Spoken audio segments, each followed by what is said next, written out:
Langit Cikarang malam itu berwarna abu-abu keperakan, seperti tubuh raksasa pabrik yang terus bernapas tanpa henti.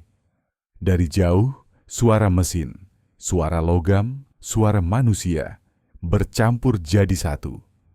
Kawasan industri yang dulu hanyalah sawah dan rumah kayu, kini berubah menjadi kota besi yang tidak pernah tidur. Setiap pagi, ribuan buruh berbaris seperti arus semut menuju gerbang pabrik. Setiap malam, mereka pulang ke kamar kos yang sempit, pengap dan berdebu. Tidur hanya beberapa jam. Sebelum sirene pagi memanggil lagi, mimpi tentang masa depan perlahan tenggelam di antara debu dan asap. Di balik ritme yang dingin itu, ada kisah lain yang tidak pernah masuk berita.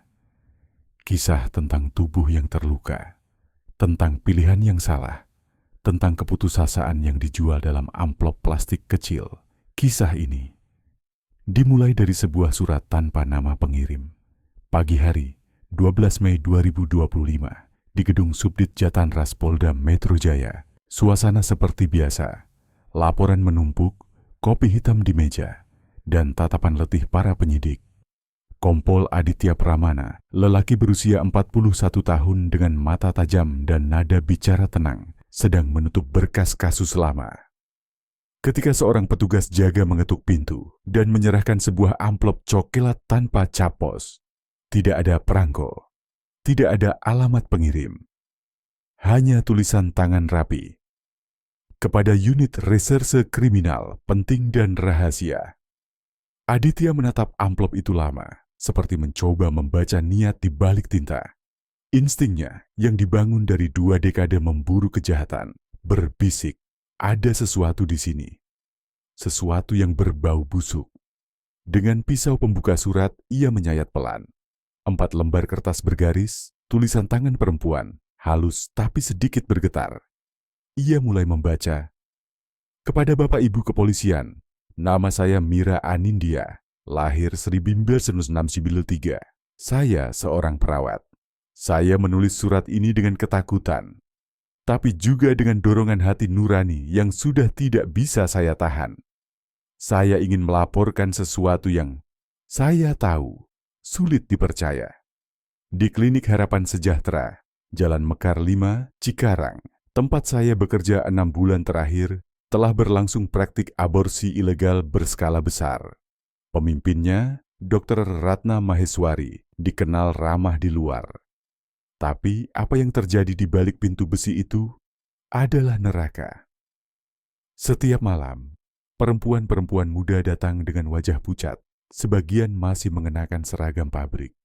Mereka menangis, bernegosiasi, dan akhirnya menyerahkan segalanya, uang, tubuh, dan janin yang mereka bawa kepada meja bedah yang dingin. Saya sudah berusaha diam, tapi setiap malam suara tangisan mereka tidak hilang dari telinga saya.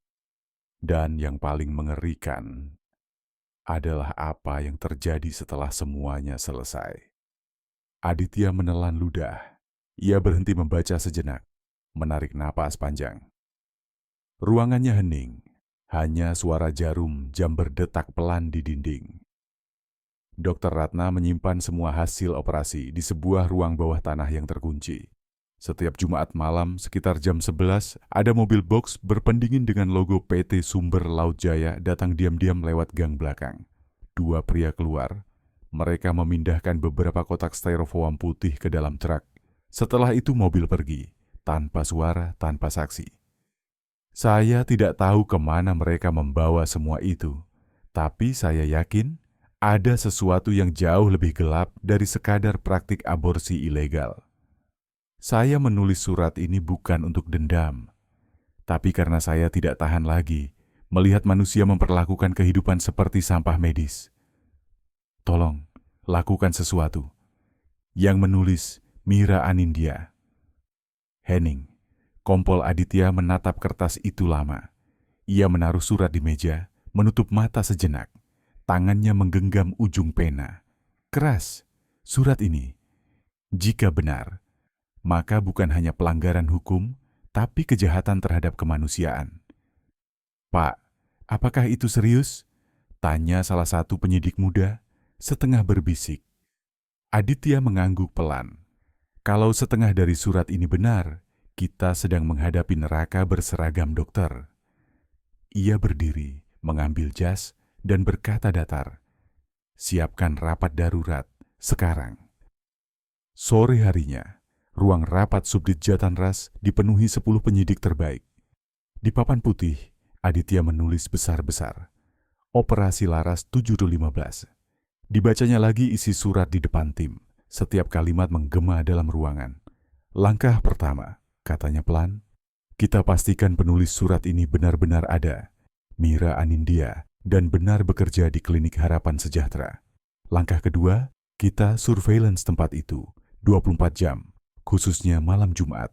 Perhatikan siapa keluar masuk dan apa yang mereka bawa. Ia berhenti sejenak, menatap semua wajah di hadapannya. Dan langkah ketiga, kita butuh mata dari dalam. Tatapan Aditya jatuh pada seorang perempuan muda di pojok meja. Wajahnya tegas, mata tajam, seragam masih rapi. Ibda Sari Wulandari. "Wulan," katanya, "kau akan menyamar sebagai buruh pabrik hamil yang putus asa." Nada suaranya berat. "Kau akan datang ke klinik itu, meminta pertolongan dari Dokter Ratna. Tujuanmu sederhana, rekam segalanya." Ruangan mendadak sunyi. Beberapa anggota tim saling pandang. Aditya menambahkan, "Ini misi berisiko tinggi. Kalau salah langkah sedikit saja, dia akan tahu." Sari menarik napas panjang. "Siap, Komandan," ujarnya mantap. "Kalau ini bisa menyelamatkan orang lain, saya siap jadi umpan." Aditya hanya mengangguk. Tidak ada tepuk tangan, tidak ada sorak. Hanya sunyi dan beban moral yang menggantung di udara. Malam itu, di luar kantor polisi, hujan mulai turun pelan. Air mengalir di jalan-jalan beton Cikarang, menyapu debu, tapi tidak bisa membersihkan kotoran yang lebih dalam. Kotoran yang tersembunyi di balik dinding klinik kecil di ujung gang. Di tempat lain, Dr. Ratna mungkin sedang menutup pintu ruangannya. Tidak tahu bahwa badai besar sedang menunggu di via luar. 3 hari setelah surat itu tiba di meja penyidik, rencana operasi telah siap. Setiap langkah dihitung, setiap kemungkinan disiapkan. Tak ada ruang untuk kesalahan. Di ruang kecil tanpa jendela di markas Subdit Jatanras, Ibda Sari Wulandari duduk di depan cermin. Di hadapannya bukan lagi seorang polisi.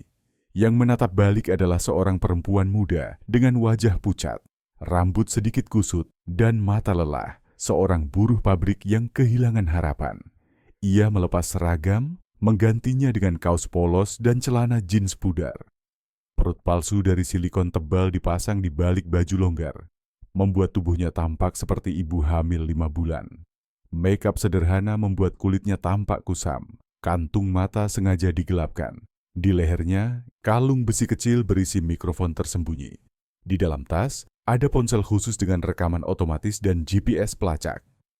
Aditya berdiri di belakangnya. Diam beberapa detik, lalu berkata pelan, "Mulai malam ini, kau bukan Sari Wulandari. Kau Anissa, 22 tahun, operator mesin di pabrik elektronik. Kau hamil dari pria beristri, ditinggalkan, tak punya uang, takut dipecat, dan takut pulang." Sari menatap pantulan dirinya di cermin, lalu mengulang dengan nada datar. "Nama saya Anissa, 22 tahun, operator mesin. Hamil, ditinggal." Ia menunduk, menarik napas panjang. "Siap?" Sore itu, langit Cikarang berat dengan awan hitam. Udara lembab dan berdebu. Hujan belum turun tapi bau tanah sudah menyeruak. Sari, sekarang Anissa, menaiki motor butut hasil pinjaman dari salah satu anggota tim. Di jok belakang, helm kecil berisi kamera mikro tersembunyi. Rute sudah dipelajari, waktu sudah dihitung. Target, Klinik Harapan Sejahtera, Jalan Mekar 5, pukul 20.55. Gang menuju klinik tampak sepi. Lampu jalan redup, hanya 1-2 pedagang kopi yang masih buka. Pintu depan klinik tertutup setengah, tapi di samping ada satu pintu besi kecil dengan cat hijau pudar. Itulah pintu yang disebut dalam surat Mira. Sari berhenti, pura-pura memegang perutnya. Tangannya bergetar saat mengetuk 3 kali pelan. Suara engsel besi berderit, pintu terbuka sedikit. Seorang perempuan muda dengan masker dan wajah tanpa ekspresi muncul. "Cari siapa?" Suaranya datar, hampir dingin. Saya mau ketemu Dokter Ratna," jawab Sari gugup, memainkan naskahnya dengan sempurna. "Teman saya yang kerja di pabrik sebelah bilang, di sini bisa bantu." Perempuan itu menatap dari ujung kaki hingga kepala, lama sekali, seperti menilai kejujuran.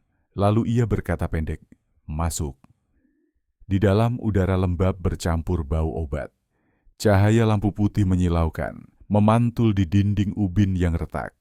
Ruangan itu sunyi, hanya ada bunyi detak jam dinding dan suara alat pendingin. Sari duduk di kursi tunggu, kursi plastik biru dengan cat terkelupas. Di meja resepsionis, tumpukan berkas dan lembar administrasi tanpa nama pasien. Ia melihat ke arah kamera tersembunyi di helmnya. Rekaman berjalan. Audio jelas. Semua sesuai rencana. Setengah jam menunggu. Akhirnya pintu ruangan dokter terbuka. Dari sana Dokter Ratna Maheswari muncul. Tubuhnya agak berisi, memakai jas putih yang masih rapi meski sudah malam. Rambutnya diikat rapi ke belakang, wajahnya tersenyum, senyum yang tidak sampai ke mata. "Masuk," katanya pendek. Ruangan dokter itu tampak bersih tapi asing. Di pojok alat USG portabel. Di meja beberapa map medis dengan nama yang disamarkan. Tak ada aroma rumah sakit. Hanya bau cairan disinfektan yang tajam. "Berapa bulan?" tanya Ratna sambil membuka buku catatan kecil. Sari menjawab pelan, 5, Dok, tapi saya nggak tahu pasti." "Kenapa baru datang sekarang?" Sari menunduk. "Saya takut, Dok. Cowok saya ninggalin. Saya malu. Kalau pabrik tahu saya bisa dipecat." Ratna diam menatapnya lama. Tatapan itu bukan tatapan empati. Lebih seperti tatapan pedagang menilai barang dagangan. "Di rumah sakit sudah nggak bisa," katanya datar. "Usia segitu terlalu besar. Tapi di sini, saya bisa bantu. Dengan syarat, kamu diam." Nada suaranya berubah pelan tapi tegas. "Kalau kamu cerita ke siapapun, kamu akan menyesal." Sari menunduk, menahan diri agar tidak bereaksi. "Berapa, Dok?" Suaranya pelan, penuh ketakutan yang meyakinkan. Ratna membuka laci meja, menulis angka di selembar kertas kecil, lalu mendorongnya pelan ke depan. 15.000 rupiah. "Bayar dulu, baru saya atur jadwal. Besok malam kamu datang, bawa uangnya. Saya nggak terima transfer." Sari pura-pura gemetar. 15 juta. "Saya nggak punya uang segitu, Dok." Ratna menatapnya datar. "Kalau kamu nggak sanggup cari tempat lain, tapi di luar sana bisa lebih parah. Di sini aman, bersih, tidak sakit, tidak ada bekas." Ia mencondongkan badan sedikit. "Dan kalau kamu cerita, saya tahu caranya membuat orang hilang dari pabrik ini tanpa jejak." Kalimat itu meluncur pelan, tapi tajam seperti jarum dingin di udara. Sari menunduk lebih dalam, berpura-pura takut. Namun di balik rasa ngeri, rekamannya berhasil. Bukti suara jelas, cukup untuk membuka penyelidikan resmi. Sari mengucapkan terima kasih tergagap, lalu berdiri. "Besok malam saya kembali, Dok." Ratna mengangguk, sudah sibuk dengan catatannya. Tak menatap lagi, tak peduli. Sari berjalan keluar, melewati koridor sunyi. Di kursi tunggu, 2 perempuan lain menatap kosong ke lantai. Satu tampak masih remaja, wajahnya basah oleh air mata. Yang lain memegang tas kecil di pangkuannya, seperti memeluk rahasia yang berat. Begitu sampai di luar, Sari menarik napas panjang. Udara malam terasa berat. Ia meraih ponsel di tas, menekan tombol cepat. Target terkonfirmasi, bisiknya. Bukti suara didapat, ada indikasi ancaman dan tarif ilegal. Suara Aditya terdengar di earpiece. "Bagus, jangan kembali dulu. Besok kita lanjut tahap 2. Sari menutup telepon. Langit masih mendung. Hujan belum turun, tapi ia tahu badai besar sudah mulai bergerak. Keesokan harinya, rapat tim dilaksanakan kembali.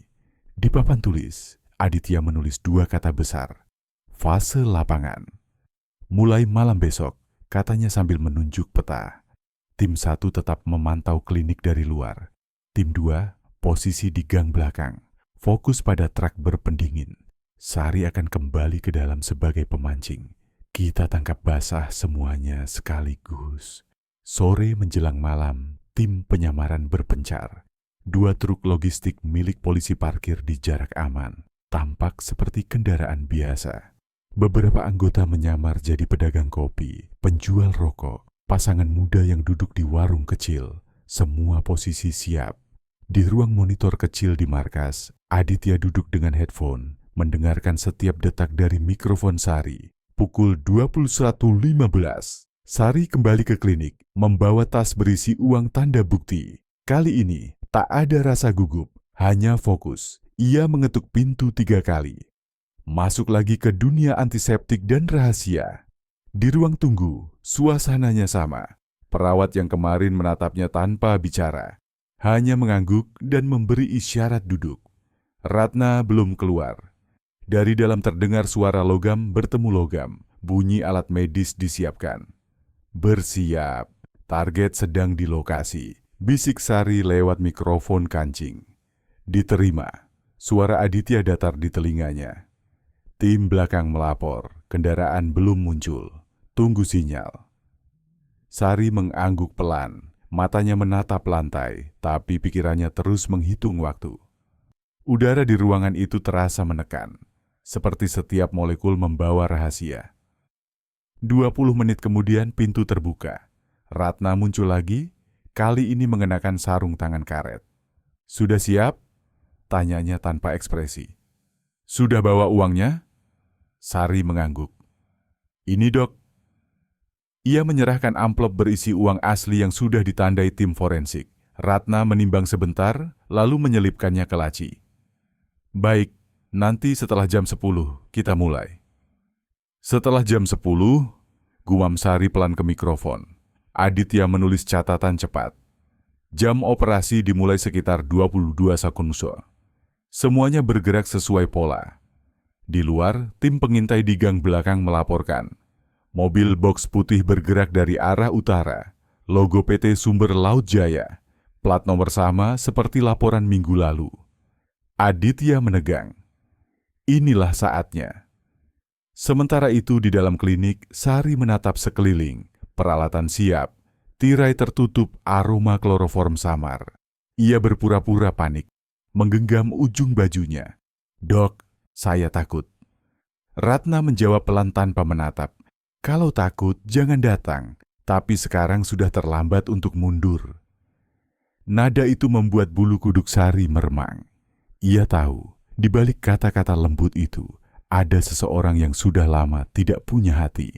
Di luar, pukul 22.43, laporan masuk cepat. Target sekunder sudah parkir di gang belakang. 2 orang turun, membawa kotak putih besar. Aditya memberi isyarat dengan tangan. "Semua unit standby, tunggu sinyal dari Sari." Sari menunduk, pura-pura menahan mual. Tangannya perlahan meraih mikrofon di kerah. "Barang sudah datang," bisiknya nyaris tak terdengar. "Dokter Ratna dan 2 staf di lokasi. Proses akan mulai sebentar lagi." Aditya menjawab. "Baik." Sinyal merpati dikirim saat dia bilang mulai. Detik berganti menjadi menit. Dari balik tirai, Sari mendengar suara langkah kaki berat di koridor belakang. Mungkin staf yang memindahkan sesuatu ke ruang bawah. Udara makin dingin. Suara mesin pendingin samar terdengar di bawah lantai. Ruang bawah aktif, lapor salah satu anggota pengintai di radio. Pintu besi belakang dibuka. Mereka memindahkan kotak. Aditya menggenggam walkie-nya kuat-kuat. "Semua unit, bersiap. Kita hampir sampai." Di dalam, Ratna menyiapkan sarung tangan baru. Sari melihat jarum suntik, alat logam, baskom steril. Semuanya disusun rapi. Ia tahu, seandainya ini bukan penyamaran, hidup seorang gadis malang akan berakhir di meja itu malam ini. Ia menelan ludah, menahan amarah dan takut bersamaan. "Sudah siap?" tanya Ratna.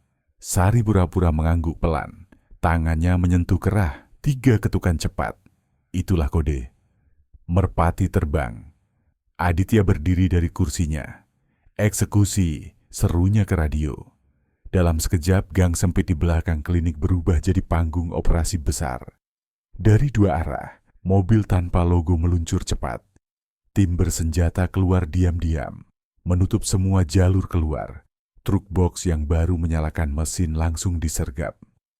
"Polisi, tangan di atas!" teriak salah satu anggota. 2 pria berseragam pekerja angkat tangan, kaget setengah mati. Kotak putih di bak belakang segera disegel. Sementara itu di dalam, suara gedoran keras menggema. "Polisi, jangan bergerak." Pintu depan didobrak. Ratna menoleh, wajahnya memucat. "Apa-apaan ini?" Sari sudah berdiri tegak, membuka jaketnya, memperlihatkan kartu identitas. "Saya Ibda Sari Wulandari, Satreskrim Polda Metro Jaya. Ibu ditangkap karena dugaan praktik aborsi ilegal dan pelanggaran medis berat." Ratna terdiam beberapa detik, lalu mencoba melarikan diri lewat pintu belakang. Tapi 2 anggota tim sudah menunggu di sana. Ia diborgol tanpa perlawanan. Di matanya, bukan rasa takut, melainkan keterkejutan, seperti seseorang yang tidak menyangka neraka yang ia bangun akhirnya menelannya sendiri. Di ruang bawah tanah, tim forensik membuka pintu logam yang terkunci gembok besar. Udara dingin langsung menyergap keluar. Di dalam, barisan freezer industri berdengung. Lampu putih menyala redup. Petugas menandai, memotret, dan mencatat setiap unit. Tak ada detail visual diumumkan. Semua diperlakukan sebagai barang bukti biologis yang harus dijaga dengan hormat. Aditya berdiri di pintu ruang bawah, wajahnya tegang. Ia tidak bicara sepatah kata pun, hanya menatap ke arah lantai yang basah oleh embun pendingin, lalu berkata pelan, "Segel semuanya. Mulai besok, kita bongkar sampai ke akar." Malam itu, seluruh kawasan Mekar 5 diblokade. Lampu-lampu polisi memantul di dinding pabrik. Di kejauhan, hujan akhirnya turun. Deras, panjang, seolah ingin mencuci sesuatu yang terlalu lama dibiarkan kotor. Operasi Laras 7715 resmi berhasil tahap pertama. Tapi di balik keberhasilan itu, semua orang tahu ini baru permulaan. Sebuah rantai gelap baru saja tersingkap, dan apapun yang ada di ujungnya mungkin jauh lebih menakutkan daripada yang mereka bayangkan. Hujan turun sepanjang malam itu, membasahi halaman klinik yang kini dipenuhi garis polisi kuning.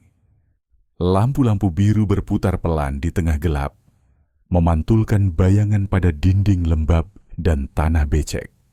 Klinik Harapan Sejahtera yang siang hari tampak seperti tempat pengobatan sederhana, kini berdiri sebagai saksi bisu sebuah kejahatan besar. Pagi menjelang, tim forensik masih bekerja di ruang bawah tanah. Setiap langkah mereka disertai napas berat dan keheningan. Freezer demi freezer dibuka dengan prosedur ketat. Suhu dijaga, setiap label difoto, setiap nomor dicatat. Tak ada suara selain dengung mesin pendingin dan bunyi pena di papan log. Di lantai atas, Kompol Aditya berdiri di dekat jendela, menatap keluar. Wajahnya pucat oleh kurang tidur. Ia tahu pekerjaan mereka malam tadi bukanlah akhir, melainkan pintu menuju neraka yang lebih dalam. "Komandan," salah satu anggota datang membawa laporan awal. "Truk box yang kita sita, platnya palsu, perusahaan PT Sumber Laut Jaya tidak tercatat dimanapun." Aditya menoleh, nada suaranya berat. "Supir dan kernetnya sudah diinterogasi. Mereka bilang cuma disuruh ambil barang setiap Jumat malam. Katanya isi medis dari klinik swasta. Mereka dibayar tunai 5 juta per trip." Aditya menatap kosong ke udara. 5 juta untuk menutup mata terhadap kebenaran, gumamnya. Ruang interogasi di lantai 2 penuh dengan aroma kopi dan asap rokok. Kedua supir itu, Randy dan Joko, duduk berhadapan dengan 2 penyidik. Wajah mereka letih, mata merah, tapi tak lagi melawan. Siapa yang menyuruh? Kami nggak tahu nama aslinya, Pak, jawab Randy pelan. Dia cuma nyebut diri Bos R. Kami dapat pesan lewat nomor yang beda-beda, selalu ganti. Tujuan kalian antar kemana? Selalu ke gudang pendingin di Marunda, Pak, dekat pelabuhan. Alamat lengkapnya? Randy menunduk menggigit bibir. Kami nggak pernah masuk ke dalam, cuma berhenti bongkar barang tanda tangan lalu pergi. Aditya yang mendengarkan dari balik kaca dua arah mengepalkan tangan. Satu potongan baru mulai menyatu dalam pikirannya. Klinik, truk, gudang Marunda. Rantai itu belum putus. Baru satu mata. Sore harinya rapat darurat kembali digelar. Peta besar Jakarta Utara terbentang di meja. Aditya menunjuk lingkaran merah di dekat garis pantai. Di sini, katanya, kawasan pergudangan Marunda. Banyak gudang es, banyak freezer, dan banyak tempat penyamaran. Ia menatap seluruh anggota. Kalau benar barang dari klinik dikirim ke sini, maka Marunda adalah titik kunci. Ibda Sari Wulandari duduk di sisi meja. Wajahnya masih pucat tapi matanya fokus. Supir bilang mereka selalu datang Jumat malam. Itu berarti minggu ini masih akan ada pengiriman lain, katanya. Kalau begitu, jawab Aditya, kita tunggu mereka datang lagi. Operasi kedua akan kita beri nama Dingin Laut 9, tambahnya pelan. Nanti malam, tim infiltrasi akan berangkat ke Marunda. Kita akan pantau gudang satu persatu. Pukul 21 Endaudu, 6 mobil tak bertanda meluncur dari Cawang menuju arah utara. Udara pantai lembab dan asin. Di kejauhan, lampu-lampu kontainer berkelap-kelip seperti bintang buatan manusia. Di antara gudang-gudang pendingin itu, ada satu bangunan dengan pelang lusuh bertuliskan PT Tirta Segar Cold Storage. Dari luar tampak biasa. Truk-truk parkir berderet, beberapa karyawan duduk merokok di pos jaga. Namun dari laporan satelit drone, suhu termal di bagian belakang bangunan itu lebih dingin daripada ruang pendingin normal. Itu artinya, ada ruangan tersembunyi. Tim pertama dipimpin oleh AKP Bram, menyamar sebagai teknisi pendingin. Mereka masuk dengan membawa surat palsu inspeksi dari Dinas Perdagangan. Penjaga gudang, seorang pria botak dengan tato di leher, menatap curiga. Tiba-tiba banget ada pemeriksaan malam-malam, katanya sinis. Bram tersenyum ramah. Panas, Pak. Pendingin gampang rusak kalau enggak dicek. Kami cuma butuh 10 menit. Setelah negosiasi singkat dan selembar uang tip, pintu besi besar pun dibuka. Udara dingin menyembur keluar, seperti kabut putih. Rak-rak tinggi berisi kotak-kotak styrofoam putih berjajar rapi. Dari luar tampak seperti isi ikan beku biasa. Salah satu anggota tim menekan sensor di pinggir kotak. Suhu 20 derajat Celcius, normal. Namun ketika Bram mendekat lebih jauh, ia melihat sesuatu yang aneh. Setiap kotak diberi label bahan biologis fragile tanpa nomor izin edar. Dan semua ditandai dengan kode yang sama, R9. R. Bram berbisik pelan. Bos R? Ia mengirim sinyal mikro ke Aditya yang memantau dari mobil komando. Target terdeteksi. Ada label R9 di semua kontainer. Kemungkinan kuat gudang ini adalah transit. Aditya menjawab cepat. Jangan lakukan tindakan sekarang. Kita perlu bukti nyata. Ambil foto, pasang tracker, keluar seolah-olah selesai inspeksi. Pukul 23.15, tim keluar dengan tenang. Di luar, hujan gerimis mulai turun lagi. Dari kejauhan, Aditya memandangi bangunan itu dari balik kaca mobil. Ia tahu, di balik tembok dingin itu bukan hanya barang biasa. Ada kehidupan yang direnggut, dibekukan, dan dijadikan komoditas. Keesokan paginya, hasil rekaman termal dan foto udara dikumpulkan. Drone yang diterbangkan malam itu menunjukkan aktivitas rutin di jam tertentu, terutama setiap Jumat pukul 23 hingga Sabtu dini hari. Truk dari arah Cikarang datang, berhenti 15 menit, lalu keluar tanpa pemeriksaan. 2 jam kemudian, Truk besar dari pelabuhan mengambil muatan dari gudang itu dan menuju terminal peti kemas ekspor. Ini bukan sekadar perdagangan ilegal, kata Aditya pelan. Ini sudah masuk kategori perdagangan lintas negara. Rapat siang itu tegang. Semua orang diam saat peta ekspor-impor terbentang di layar. Dari Marunda, rute kapal menuju Batam, kemudian Hong Kong. Kalau barang ini keluar dari perairan, kita kehilangan semuanya, tegas Aditya. Kita harus hentikan di sumbernya, di Marunda. Sari bertanya pelan, Komandan, apa mungkin mereka menjualnya untuk penelitian? Aditya menatapnya. Mungkin, tapi bisa juga lebih gelap dari itu. Ia menghela napas panjang. Yang pasti, ada orang-orang kaya di luar sana yang membeli produk ini. Entah untuk apa. Malam berikutnya operasi kedua dimulai. Kode, Operasi Dingin Laut 9. 2 tim utama. Tim A menyusup ke area belakang gudang, memasang kamera dan alat pelacak di truk. Tim B menyiapkan pos penyergapan di pintu keluar pelabuhan. Pukul 22.47, mobil box kecil memasuki gudang. Kamera menangkap jelas logo palsu PT Sumber Laut Jaya di sisi pintu. 2 pria berpakaian seragam sama seperti yang ditangkap di Cikarang turun dari kabin. Mereka memindahkan 4 kontainer besar ke dalam ruang pendingin. Di dinding belakang, Bram melihat pintu kecil bertanda Restricted Authorized Only. Tanpa izin, ia melangkah mendekat. Salah satu karyawan mencegat. Pak, bagian situ nggak boleh. Suhu rendah, bahaya. Bram tersenyum. Tenang, saya teknisi. Cuma mau cek panel. Lalu dengan gerakan cepat, ia menempelkan kamera mikro di atas pintu, tepat di bawah plakat logam. Kamera itu kecil, seukuran kancing baju. Tapi malam itu, lensa kecil itu merekam sesuatu yang menjadi bukti paling penting dalam seluruh kasus. Pukul 23.20, pintu restricted terbuka dari dalam. 2 pria berseragam laboratorium mendorong troli logam berisi kotak transparan berlapis es. Di atas troli, tertera stiker asing berbahasa Mandarin dengan tulisan kecil, For STEM Culture Use Only. Mereka berbicara cepat, membawa troli ke arah freezer besar di tengah ruangan. Semua terekam jelas. Aditya yang menyaksikan dari mobil menggenggam headsetnya erat. Cukup, itu dia. Bukti yang kita butuhkan. Ia menghela napas berat. Tapi, siapa yang ada di atas mereka? Hari berikutnya, polisi menggali data dari komputer yang disita di klinik Ratna. Folder terenkripsi, tetapi tim siber berhasil membuka sebagian. Sebuah spreadsheet berjudul Distribusi Mingguan muncul di layar. Kolom pertama, tanggal pengiriman.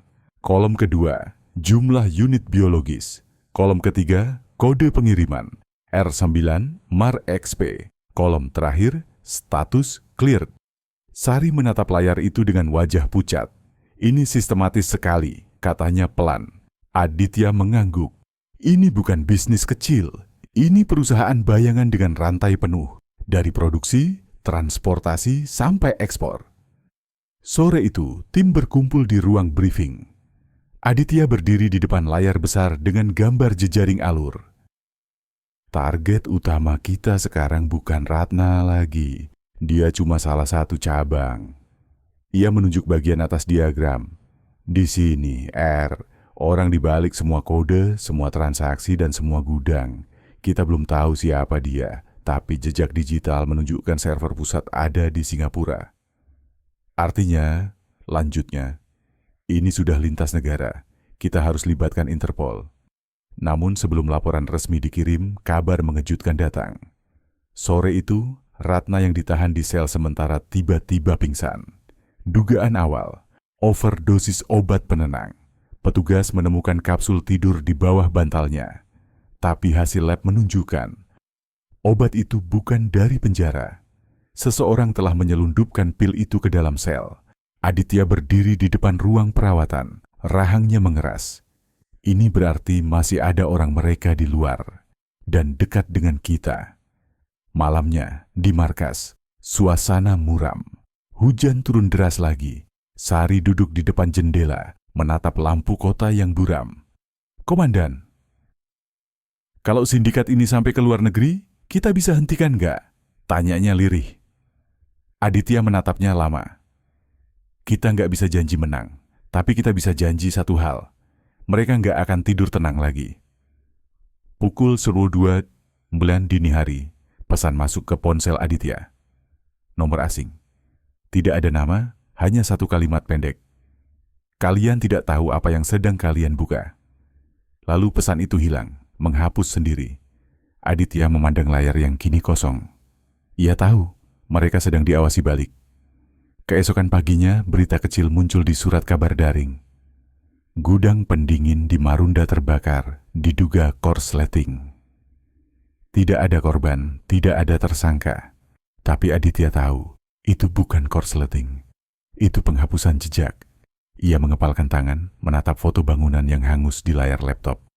"Rantai ini belum berakhir," katanya pelan. "R masih di luar sana." Dan di ujung kalimat itu, sebuah keputusan diambil. Operasi Laras 715 resmi diperluas menjadi Operasi Samudra Hitam. Tujuannya kini bukan hanya mengungkap jaringan domestik, tapi mengejar otak utama di luar negeri. Sementara itu, di ruangan arsip yang sunyi, Ibdasari membuka map tua berdebu. Di antara lembaran laporan lama, ia menemukan nama yang familiar. Raffi Dirgantara, mantan dokter militer yang dipecat karena penelitian ilegal tentang jaringan sel embrio. Inisial R. Ia menatap kertas itu lama, lalu berlari ke ruang Aditya dengan napas terengah. "Komandan, saya pikir saya tahu siapa R sebenarnya."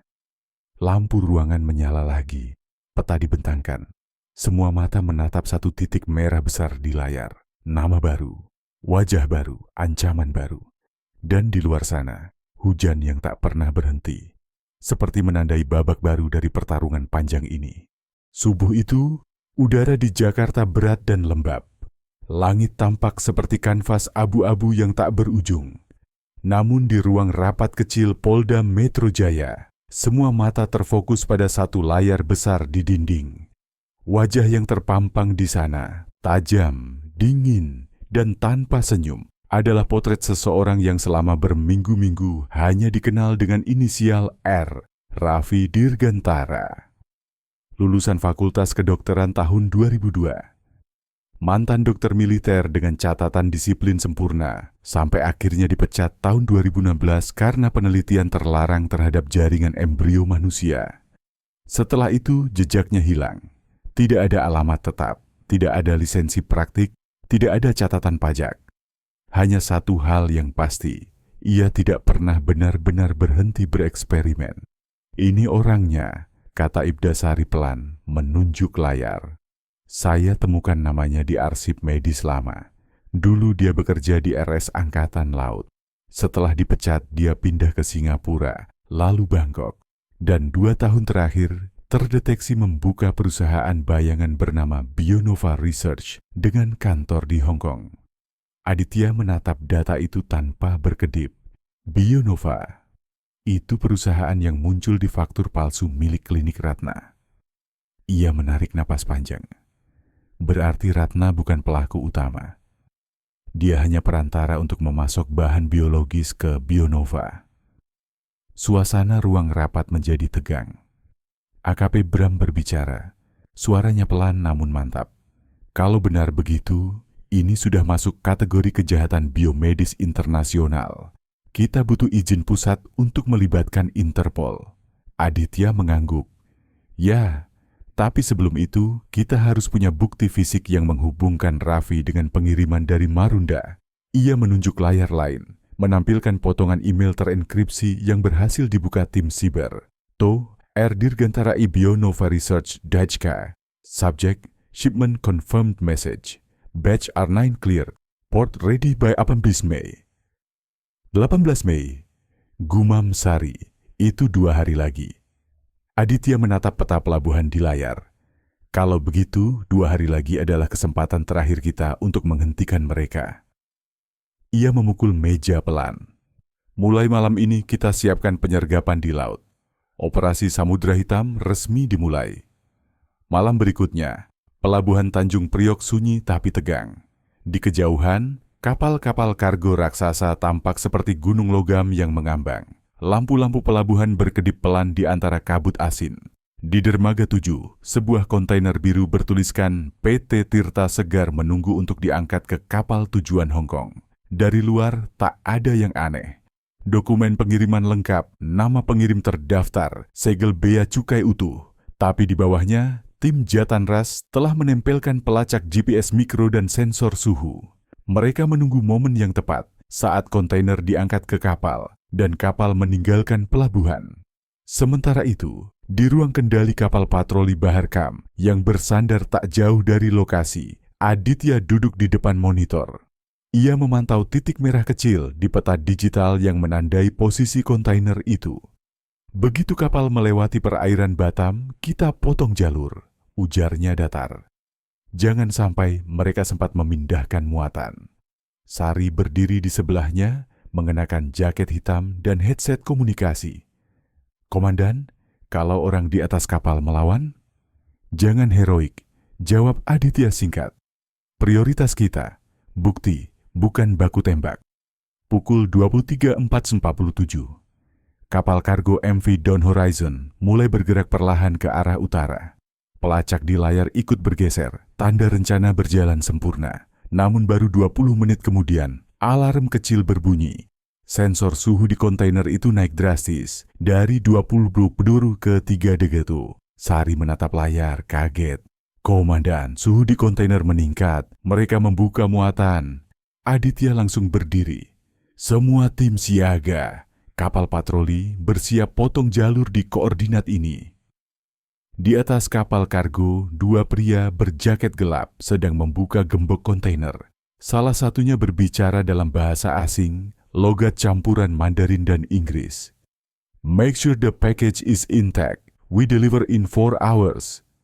Dari kamera jarak jauh, tim Intel merekam semuanya. Suara, wajah, dan nomor seri kotak di dalam. Ketika pintu kontainer terbuka, kabut dingin keluar seperti napas setan. Di dalamnya tersusun puluhan kotak putih berlabel sama, R9 Mar EXP. Tak ada tulisan lain, hanya logo kecil berbentuk heliks ganda, lambang Bionova. Konfirmasi visual, lapor operator di radio. Barang sesuai dengan data klinik Ratna. Ini kiriman Bionova. Aditya menatap layar monitor, kemudian memberi perintah tegas. Semua unit bergerak. Hentikan kapal sebelum batas internasional. Kapal patroli meluncur cepat, menembus gelombang hitam. Sirene dibunyikan. Dari menara pengawas, lampu sorot diarahkan ke lambung kapal MV Dawn Horizon. Ini Kepolisian Republik Indonesia. Hentikan mesin dan turunkan kecepatan. Teriakan keras menggema melalui pengeras suara. Namun di dek atas, awak kapal panik. Mereka berlari. Beberapa mencoba menutup kontainer. Sebagian lain bersembunyi di kabin. Tembakan peringatan dilepaskan ke udara 2 kali. Baru setelah itu, kapal raksasa itu mulai melambat, meluncur berat di atas ombak. Tim taktis naik ke dek, senjata diarahkan, lampu sorot membelah gelap malam. Aditya memimpin sendiri penyergapan. Angin laut menusuk kulit, asin dan dingin. Ia berjalan cepat di antara tumpukan kontainer. Suara sepatunya berdentang di dek logam. Sari mengikuti di belakang. Kamera di dada merekam setiap langkah. Mereka menemukan kontainer biru dengan segel rusak. Buka, perintah Aditya. 2 anggota menarik pintu baja itu. Kabut dingin langsung menyeruak keluar. Dan di sana berbaris rapi. Kotak-kotak putih dengan label yang sama seperti di klinik. Di salah satu sudut ada map plastik bening berisi dokumen pengiriman. Logo di pojok atasnya jelas. Bionova Research Ltd. Alamat pengirim, Kowloon, Hong Kong. Penerima, PT Tirta Segar Indonesia. Catatan kecil di bawah, Sample for Laboratory Use, Medical Waste. Sari membaca kalimat itu pelan. Medical Waste, limbah medis, gumamnya. Aditya menatapnya tajam. Mereka menyamarkan jasad manusia sebagai sampah medis ekspor. Semua kotak disegel dan diangkut ke kapal patroli. Awak kapal ditahan, dokumen disita, koordinat dicatat. Namun sebelum kapal keluar dari perairan Indonesia, sinyal tak dikenal masuk ke saluran komunikasi. Sebuah suara pria berlogat lembut tapi menusuk, berbicara dalam bahasa Indonesia fasih. Terlambat, Kompol Aditya. Anda hanya menghentikan satu kapal, tapi ada 5 lagi yang sudah berlayar tadi pagi. Aditya membeku. Sari menatapnya, ngeri. Suara itu tenang, seperti seseorang yang menonton pertunjukan dari jauh. Kalian pikir kalian bisa menyelamatkan dunia? Dunia tidak ingin diselamatkan. Dunia hanya ingin terus hidup, apapun harganya. Sambungan terputus. Sinyal lenyap. Malam itu di tengah Laut Jawa, hujan turun deras. Gelombang tinggi mengguncang kapal patroli. Aditya berdiri di dek, menatap kegelapan. Dia tahu nama saya, katanya pelan. Dia tahu kita sedang mengejarnya. Sari berdiri di sebelahnya, menggenggam jaket agar tak terhempas angin. Komandan, apakah mungkin suara tadi? Raffi? Aditya mengangguk perlahan. Itu dia, dan dia sedang menantang kita. Keesokan paginya berita besar muncul di seluruh portal nasional. Polisi gagalkan pengiriman limbah medis ilegal ke Hong Kong. Dugaan jaringan internasional di balik klinik aborsi ilegal. Namun publik tidak tahu, yang mereka tangkap hanya satu potongan kecil dari rantai panjang. Di balik layar, operasi diperluas. Interpol Hong Kong mulai bergerak, tetapi kantor Bionova Research di Kowloon sudah kosong. Semua komputer dihapus, semua berkas dibakar, semua pegawai lenyap. Beberapa hari kemudian laporan baru datang dari Thailand. Polisi setempat menemukan kontainer serupa di pelabuhan kecil dekat Rayong. Labelnya sama, R9, namun di dalamnya kosong. Hanya es beku yang mencair, tanpa isi. Dan di dinding dalam kontainer tertulis dengan spidol hitam, "You found nothing." Aditya menatap foto itu lama, tanpa kata. Ia tahu, perburuan ini belum selesai. Mungkin tidak akan pernah benar-benar selesai. Karena musuh mereka bukan hanya satu orang, tapi sistem global yang menjadikan tubuh manusia sebagai komoditas. Malam itu, di markas, lampu sudah padam kecuali satu ruangan. Sari duduk di depan komputer, memutar ulang rekaman suara dari kapal. Ia menutup mata, mendengarkan nada halus di ujung kalimat Raffi. Bukan ancaman, tapi keyakinan. Keyakinan seseorang yang menganggap dirinya sedang melakukan hal yang benar. Ia berbisik pelan. Orang seperti dia tidak berhenti, kecuali dipaksa berhenti. Aditya masuk pelan, membawa 2 cangkir kopi. Ia duduk di kursi seberang. Mungkin dia sudah di luar jangkauan, katanya lirih. Tapi setiap sistem pasti punya celah. Dan celah itu adalah orang yang masih punya hati nurani. Sari menatapnya. Seperti Mira, Aditya mengangguk. Ya, seperti Mira. Di kejauhan, suara azan subuh menggema di langit Jakarta yang perlahan memudar dari kelam ke abu-abu. Mereka berdua diam. Kopi mendingin, tapi tekad mereka tidak. Karena mereka tahu, meski kejahatan itu menyeberangi laut, meski wajah pelakunya berubah-ubah, selalu ada seseorang yang akan mengejarnya kembali ke permukaan. Langit Jakarta sore itu berwarna kelabu, seperti layar film lama yang kehilangan saturasi. Di halaman Polda Metro, deru kendaraan patroli berganti dengan langkah sepatu para penyidik yang baru pulang dari laut. Kelelahan menempel di wajah semua orang. Tapi, di mata mereka, ada sesuatu yang lain. Keyakinan bahwa permainan ini belum selesai. Sudah sepekan sejak operasi Samudra Hitam dilakukan. Kontainer, truk, dan dokumen semua disita.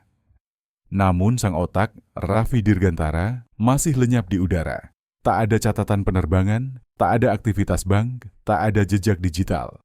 Seolah-olah ia menguap bersama kabut di tengah samudra. Pagi itu, laporan baru datang dari Interpol.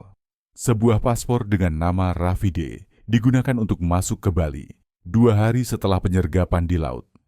Tiketnya diterbitkan dari Bangkok, dibeli tunai tanpa data pengenal. Tujuan akhir tidak tercatat. Aditya membaca laporan itu perlahan, bibirnya menegang. Dia belum keluar negeri, katanya datar. Dia masih di sini. Petunjuk pertama muncul dari sesuatu yang tak terduga. Seorang nelayan di pesisir Kedonganan melapor ke polisi setempat. Setiap tengah malam, ada perahu kecil tanpa lampu yang bersandar sebentar di ujung dermaga tua. Tak ada muatan ikan, hanya 2 orang turun. Salah satunya berpakaian seperti dokter, membawa koper besar. Aditya mendengar laporan itu dan langsung bergerak. Kalau benar dia Raffi, dia mencoba kabur lewat laut kecil, katanya pelan. Bukan jalur besar, bukan bandara, tapi dermaga nelayan. 2 malam kemudian, operasi kecil disiapkan. Tanpa sirene, tanpa lampu. Hanya 4 orang. Aditya, Sari, Bram, dan 2 anggota laut. Mereka menunggu di balik gudang tua yang menghadap ke laut. Gelombang berdebur pelan di kejauhan. Angin asin meniup rambut Sari. Ia berbisik, "Komandan, kalau benar dia datang malam ini." Aditya memotong lembut. "Jangan pikirkan hasil. Fokus pada detik ini saja." Pukul Tonropus 42. Dari kegelapan suara mesin kecil terdengar, serak dan seret, seperti perahu tua. Lampu sorot dimatikan. 2 siluet tampak di atas perahu. Seorang pria tua mendayung dan seorang lelaki tinggi kurus di belakang, memegang koper besar. Mereka mendekat ke dermaga, perlahan. Sari mengangkat kamera malam, memperbesar wajahnya. Sorotan inframerah menangkap garis rahang tajam dan kacamata hitam tipis. "Komandan, wajahnya cocok, itu dia." Aditya memberi isyarat dengan tangan. 3, 2, 1. Polisi, angkat tangan. Pria itu terpaku sepersekian detik, lalu berbalik, mencoba melompat ke perahu lagi. Namun Bram sudah memotong arah dari sisi lain. 2 tembakan peringatan meledak di udara. Pria tua di perahu berteriak ketakutan, menjatuhkan dayung. Raffi berlari, koper besar di tangan, tapi langkahnya tersandung tali dermaga. Ia jatuh keras ke lantai kayu, koper terbuka, dan dari dalamnya tumpah berkas-berkas, laptop, dan amplop bersegel merah. Sari langsung menekan tubuhnya ke bawah. Borgol diklik di pergelangan tangannya. Aditya berdiri di sisi lain, menatap wajah itu dari dekat untuk pertama kali. "Dr. Raffi Dirgantara," katanya pelan. "Saya Kompol Aditya Pramana. Anda ditangkap atas tuduhan perdagangan manusia, praktik medis ilegal, dan pelanggaran etik internasional." Raffi menatapnya, bukan dengan takut, tapi dengan senyum samar. "Saya hanya menyelamatkan ilmu pengetahuan dari kemunafikan moral," katanya dingin. "Kalian memanggilnya kejahatan, tapi dunia nanti akan berterima kasih pada saya." Aditya menatap balik, suaranya tenang tapi tegas. Dunia yang manusiawi tidak akan berterima kasih pada orang yang memperlakukan nyawa seperti bahan percobaan. Raffi hanya tertawa pelan. "Tunggu saja, Kompol. Dunia selalu berpihak pada orang yang berani melanggar batas." Ia dibawa ke markas dengan penjagaan ketat. Koper dan seluruh isinya disita. Dari pemeriksaan awal, tim siber menemukan database terenkripsi berisi catatan pengiriman, klien internasional, dan bukti transfer dalam berbagai mata uang kripto. Total nilai transaksi lebih dari 90 juta dolar Amerika. Bukti itu cukup untuk menjatuhkan jaringan internasional, bukan hanya Raffi, tapi juga mereka yang membiayainya dari luar negeri. 3 minggu kemudian, ruang sidang Pengadilan Negeri Jakarta penuh sesak. Media, aktivis, dan lembaga HAM memenuhi kursi pengunjung. Di kursi terdakwa, Raffi duduk tenang dengan pakaian tahanan putih. Di belakangnya, Mira Anindya hadir. Wajahnya masih pucat, tapi sorot matanya tajam. Sari duduk di barisan depan, diam tapi waspada. Jaksa membuka sidang dengan suara lantang. Terdakwa Dr. Raffi Dirgantara dengan sengaja telah melakukan tindakan medis tanpa izin. menyebabkan kematian massal, serta memperjualbelikan jaringan manusia lintas negara untuk kepentingan komersial dan eksperimen bioteknologi. Raffi hanya tersenyum miring. Semua kemajuan lahir dari pengorbanan, katanya pelan. Tapi pengadilan seperti ini tidak akan mengerti. Persidangan berlangsung panjang. Saksi ahli, dokter forensik, mantan pegawai klinik, bahkan supir truk dihadirkan. Setiap kesaksian seperti pisau yang perlahan menguliti tabir kebohongan Raffi. Namun yang paling mengguncang adalah kesaksian Mira Anindya. Ia berdiri dengan tangan bergetar, tapi suaranya tegas. Saya menulis surat itu karena saya tidak tahan lagi melihat kehidupan diperlakukan seperti angka. Dan saya tidak akan berhenti bicara sampai tidak ada lagi klinik seperti itu berdiri di negeri ini. Ruangan hening. Raffi menatapnya dari kejauhan. Matanya dingin, tapi bibirnya bergetar. Untuk pertama kalinya, ia kehilangan kata. 2 bulan kemudian, vonis dibacakan. Majelis hakim memutus, Raffi Dirgantara dihukum penjara seumur hidup, disertai penyitaan seluruh aset dan pencabutan hak medis permanen. Sementara para kaki tangan, termasuk staf gudang dan supir, dijatuhi hukuman berjenjang antara 10 hingga 25 tahun. Perusahaan fiktif PT Tirta Segar dan Bionova Research dinyatakan entitas ilegal. Dibekukan di seluruh negara ASEAN. Namun ketika hakim mengetukkan palu, sesuatu terasa aneh di dada semua orang. Kemenangan itu tidak terasa seperti kemenangan, karena tidak ada yang bisa benar-benar menghapus apa yang sudah terjadi. Ratusan nyawa kecil yang tak pernah sempat lahir, tak pernah sempat bersuara, tetap membisu di dalam lembaran kasus ini. Sari berdiri di luar gedung pengadilan, memandang langit sore. Ia bertanya pelan, lebih kepada dirinya sendiri. Kalau ilmu pengetahuan bisa membuat manusia kehilangan hati, apa gunanya semua itu? Aditya datang dari belakang, menepuk bahunya. Ilmu tidak bersalah, tapi orang yang memutarnya untuk kepentingan gelap, itulah yang menjadikannya monster. Beberapa bulan kemudian, Raffi dikirim ke Lembaga Pemasyarakatan Nusa Kambangan. Ia tidak pernah berbicara lagi kepada media. Namun setiap minggu, ia menerima surat dari seseorang, surat tanpa nama. Hanya 1 kalimat tertulis di setiap lembar. Kebenaran tidak bisa dibekukan. Tak ada yang tahu siapa pengirimnya.